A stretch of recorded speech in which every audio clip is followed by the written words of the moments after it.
In this video, we're reacting to a busy ESPN segment covering major NFL storylines, including the Ravens hiring a new head coach, the Steelers coaching search, and building up to the NFC Championship matchup between the Rams and the Seahawks. A lot of big decisions, pressure moments, and playoff energy all in one show.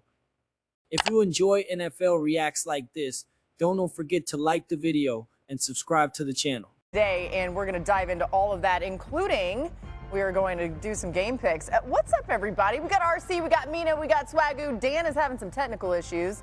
We'll see if we can get those figured out. He may never show up, but if he does, there's the wave. That means we can go. All right, the Ravens have their new head coach. That's where we begin. Jesse Minter is their man. The former Chargers DC has a ton of familiarity in Baltimore as he was a defensive assistant with John Harbaugh for the Ravens from 2017 to 2020. This hiring comes 16 days after they fired John Harbaugh, the franchise's winningest coach. I think we do have Dan now. Let's see. Can I go to him? Dan, you hear me? Oh, where's all right. Daniel? So there Where's he is. Daniel? Dan could not make it on time for the Dan. show, but he is here now. Mina said, "Hey, Dan." I Dan, don't feel like I've ever seen this 4-box. I like This is pretty it. cool. This is. I mean, I would prefer to I have like you this all one. I right like this here, one. but this looks cool. Dan, is Minter the right hire for Baltimore? I think it's a great hire for Baltimore. This guy's been around the Harbaugh family for the last decade, knows how to win. I've had the chance to sit with Jesse for Monday Night Football. I think the two things that stand out, because of his track record, his father was a Hey, Swagoo, pick it up. head coach. Well, His ability to communicate is awesome. You know, Go, Marcus. I got it. Dan, just sit your ass out, okay? Get your stuff together. Listen, but to add on to what Dan was saying, I love the recall. I love that he's been in this organization before, and obviously Steve Bisciotti wanted to go a different direction from Harbaugh, but he brings in a guy with a lot of knowledge of how Baltimore likes to go about their business. The other thing is, dude had really good defenses. Well, with the Chargers, and the Ravens lack pass rush. They lack defensive responsibility and all of those things on side of football. He had an opportunity to coach Derwin James, which I could imagine that he's excited about getting over there with Kyle Hamilton as well. So it's a lot of things for Jesse Minter to walk into with a lot of familiarity. I'm looking forward to seeing it. It's a different move.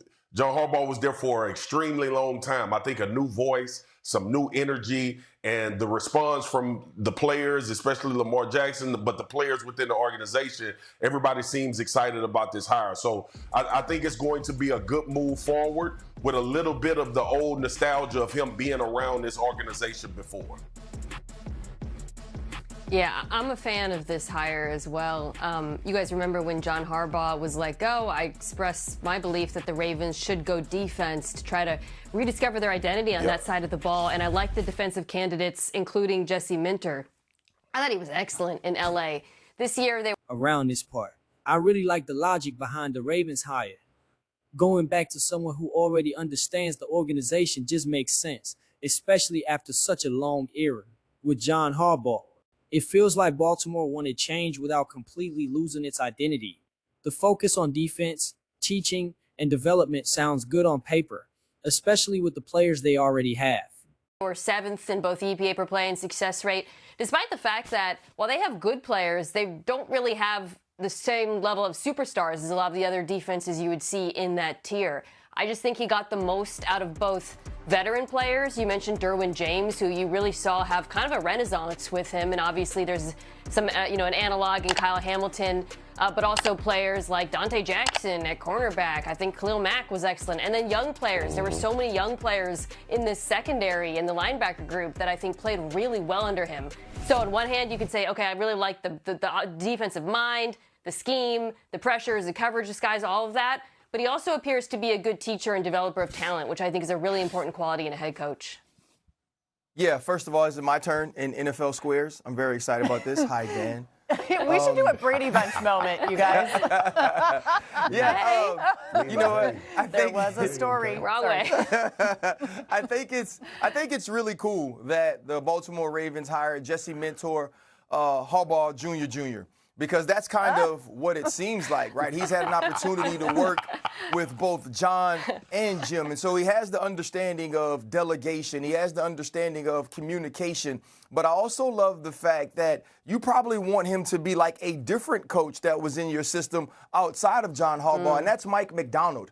You bring in and you see what Mike Macdonald has been able to do in Seattle, taking what he understood from a defense perspective and having the Seattle defense climb to the heights that it is now as one of the best in all of football. And then also the hiring of Kliff Kingsbury, but that's what's important for Jesse Mentor. Who is going to be the offensive coordinator that guides Lamar Jackson, that works side by side with Lamar Jackson? And can Eric DeCosta get him some of those pieces that, in my opinion, we learned was missing from this roster that we thought was so good early on in this season that seemed to have a ton of holes by the time the season ended? Yeah, we'll continue to keep an eye on all of this news as it keeps going, and we've got more to get to. The coaching carousel continues to roll on. The Steelers interviewing Anthony Weaver, a candidate that we've said on this show. Dan said he was a big fan of even just yesterday. The Steelers interviewing Brian Flores, Mike McCarthy as well. There's a lot to get to here, so we welcome in our Steelers reporter, Brooke Pryor, for more as the Steelers continue their search to replace Mike Tomlin. Brooke, what is the latest out in Pittsburgh? And thank you for being here in studio with me. I was going to say, that's the theme of the day is in person, but my version of being in person is actually leaving Pittsburgh, so I just did the opposite of what Anthony Weaver did today.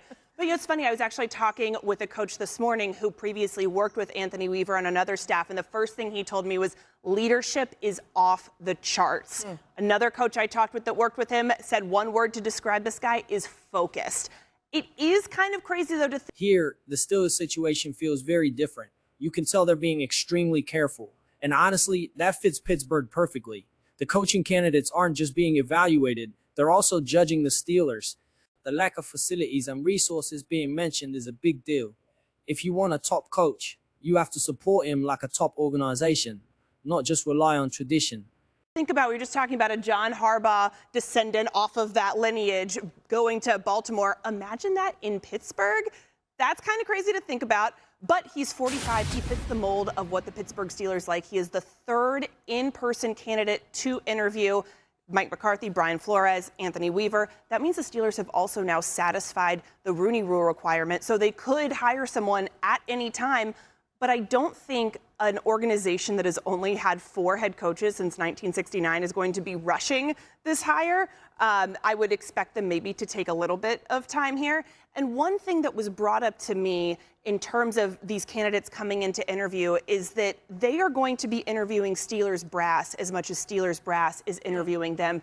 How much resources are these guys going to have? Will the Steelers be willing to build out their analytics department, their assistant coaching staffs? Will they raise the salaries of those staffs?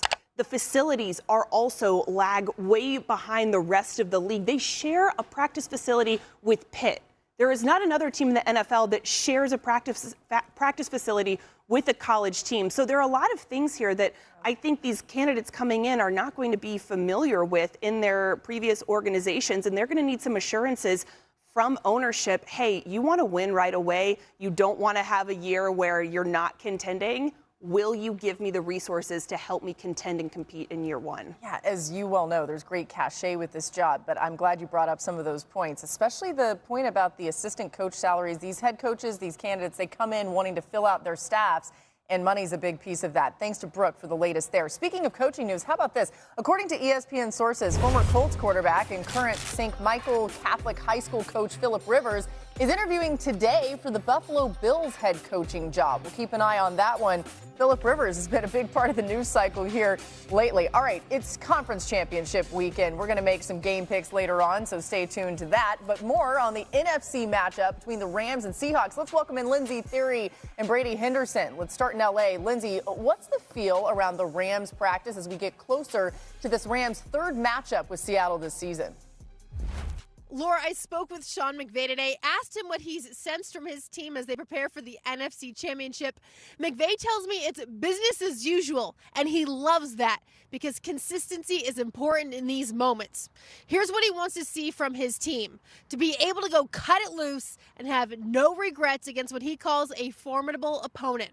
So that's the mindset. As for the keys on the field, Matthew Stafford says they need to play fast, physical and aggressive against this Seahawks defense. Stafford says he's certain the Seahawks will have something different to present them.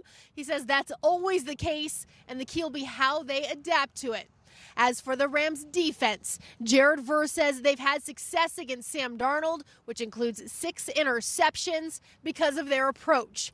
As for whether we'll see a different one this third meeting, Verse says the way we do things is just how we are. We are not going to change anything up. Now to Brady with the Seahawks. Thanks, Lindsay. One of the big talking points with the Seahawks and their top-ranked scoring defense this week is getting more pressure on Matthew Stafford. They did not sack him in either of the 2 games against the Rams this season. In fact, those were the only 2 games all year that Seattle's defense did not register a sack. Pro Bowl defensive lineman Leonard Williams said one of the keys is to be better on first and second down than they were in that Week 16 game in order to force the Rams into more pure drop-back situations on third down so that Stafford can't simply get rid of the ball quickly before the pass rush arrives. Now, that game did start to turn in the second half when the Seahawks began putting more pressure on Stafford. As defensive coordinator Adam Dirty said on Thursday, the pressure and the hits, they do matter in terms of affecting quarterbacks, but the Seahawks are hoping that pressure translates to more sacks on Sunday. Laura? Overall, this ESPN segment really shows how much the NFL is about timing and decisions. Coaching hires can shape a franchise for years, and playoff games can define careers in just a few hours. The Ravens are betting on familiarity and defense. The Steelers are carefully weighing their future, and the Rams and Seahawks are heading into a matchup where pressure and execution will decide everything. The NFC Championship especially feels like a game where one adjustment, one drive, or one mistake could swing the outcome completely. That's what makes it exciting. Nothing is guaranteed, no matter how good you look on paper. Let me know your thoughts on these coaching moves and who you're picking in Rams vs. Seahawks. And if you enjoyed this reaction, make sure to like the video and subscribe to the channel.